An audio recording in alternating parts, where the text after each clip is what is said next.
Former Overwatch developers have confirmed what I had feared for the longest time. PVE is cancelled. Let's have a look.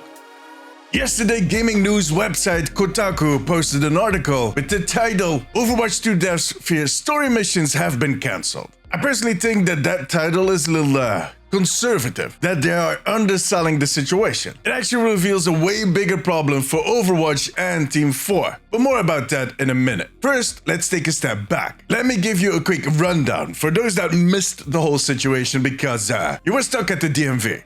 Overwatch 1 had the Archives missions, short scenarios of PvE that expanded on the game's lore, and players loved those archives. And as it goes with things that we love, we wanted more of them. Some people even dreamed of a complete PvE experience next to PvP, and that included a lot of people that were working in Overwatch in Team 4, aka the Overwatch team. And that's because Overwatch rose from the ashes of Project Titan, an MMO shooter that Team 4 had been working on before it got cancelled in 2014. That dream of that MMO never died. So at BlizzCon 2019, Overwatch 2 was announced, and it was going to include a lot of PvE content. That was as close to an MMO that they'll ever get. But as time passed, dark clouds started gathering over Irvine, where Blizzard is located. To make a long story short, parts of that PvE experience they promised us were scrapped, especially those parts that add replay value. And Overwatch 2 PvP was released in October 2022 without PvE. However, in August 2023, we got that long-awaited PvE in the form of 3 story missions, and we had to pay for them. Look, contrary to a lot of people, I actually liked the story missions because they expanded on the story, on the lore, and we have been waiting for this story to continue, well, for years now. But the gameplay, it was not what we expected after the promises they made in 2019. But that's fine, the team was listening to our feedback and they were going to integrate that feedback in the next missions that were going to come out. When? Fast forward to BlizzCon 2023. The absence of PvE content in all of those presentations was worrying. 2 months later, 1,900 people were fired at Xbox Gaming, including a lot of the people that were working on Overwatch PVE. And with the latest update, the mid-season patch, the mission card, which is PvE in the play menu, was banned to the sidebar. And then yesterday, that Kotaku article dropped. Let me first emphasize that I'm not trying to kind of change the narrative here. I know a lot of people are angry. This is my opinion on this story as someone that went through similar situations. I want to take a step back and look at all of this objectively.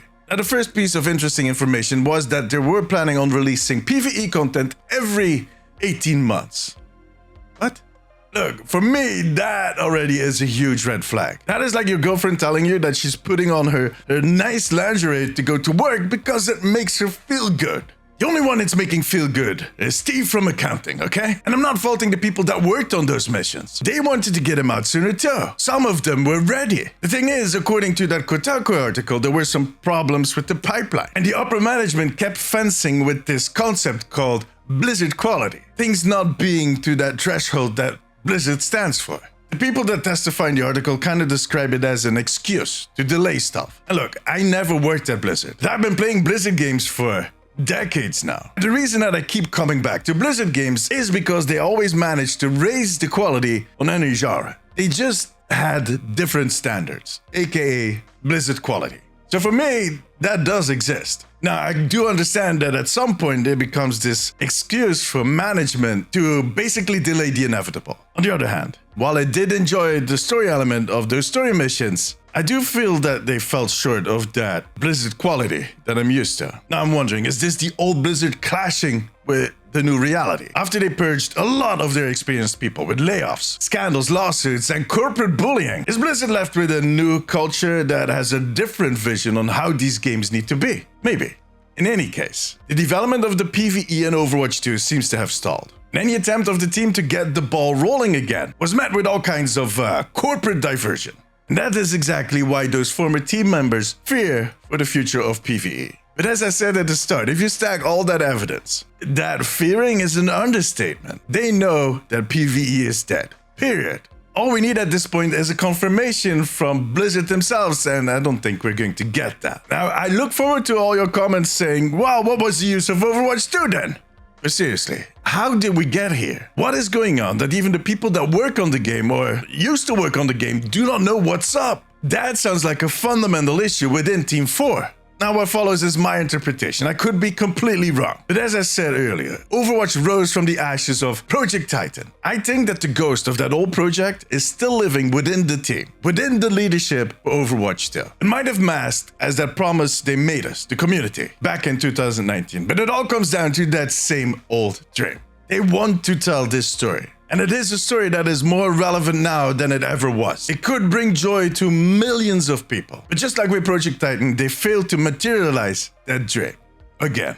Kinda is like breaking up with your girlfriend twice. You know for a fact that your family will have something to say about that. On top of that, the team and the leadership has been expanded with a lot of new people. People that do not have that same baggage. And those people want the game that we're playing right now to be the best it can be. And I'm not saying that the other people don't want that, to make that clear. But all of them are fully aware of the expectations that they created back in 2019, both with the community but also within their own team. This is a tough nut to crack.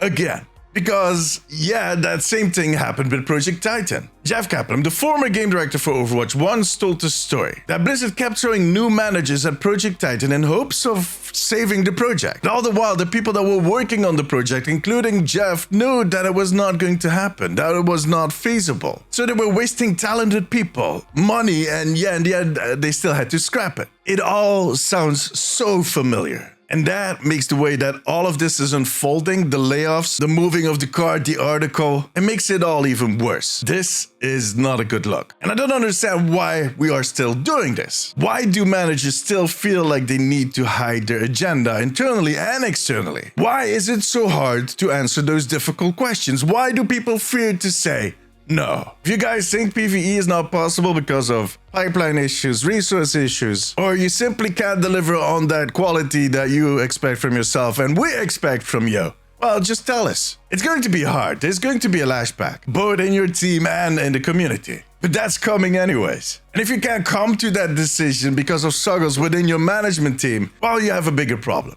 Now, just to be clear, I'm not putting the blame on anyone specific here, because it is difficult. This is the classic game dev story. I've seen this happen on all levels of studios, going from indie to AAA. It's the clash between reason and passion. Game developers are often just as passionate about the game as we are as players. And that's why those studios make awesome games. But the problem is when you get in situations like this, it creates a gaping wound in which the worst type of gaming professional feels right at home. The corporate douchebag. That's something for a different video. I'm worked up as it is already, so yeah, no need to raise my blood pressure any higher. Yeah, for now, that was it.